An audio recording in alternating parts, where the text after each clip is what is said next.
In the smoky backrooms of 1930s New York, a name began to echo in hushed tones: Vito Moretti. He wasn't born into wealth or power, he was the son of poor Italian immigrants who scraped by in a cramped tenement on the Lower East Side. But Vito had ambition, cunning, and a ruthless streak that would carry him far. As a young man, Vito started small, running protection rackets for local shopkeepers, collecting debts with a cold stare and an iron fist. He knew how to read people, who could be intimidated, who needed a broken knee, and who might one day be useful. His network grew, and so did his influence. The Prohibition era was Vito's golden opportunity. While others fought over turf and spilled blood over petty disputes, Vito saw the bigger picture. He forged alliances with rival gangs, offering them a slice of the pie in exchange for peace. Whiskey flowed through his warehouses, and money poured into his pockets. He even bribed a few police officers and politicians to look the other way. By the late 1930s, Vito Moretti was a made man, a respected capo regime in one of New York's 5 crime families.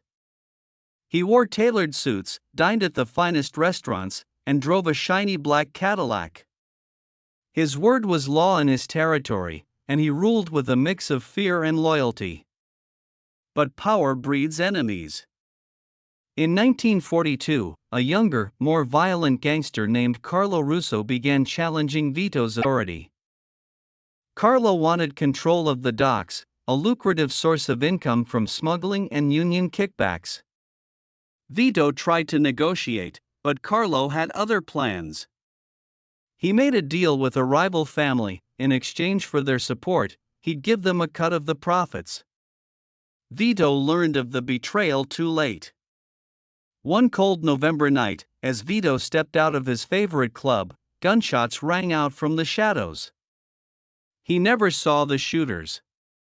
His bodyguard went down first. Vito took 3 bullets before collapsing onto the wet pavement. The newspapers called it another mob hit. The city moved on.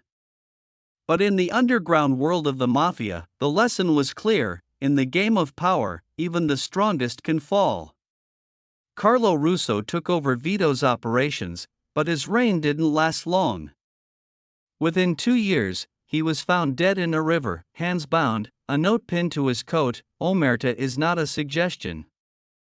And so the cycle continued: ambition, power, betrayal, and silence. Just another chapter in the dark history of the mafia. Subscribe to get more stories like this. One new episodes every week.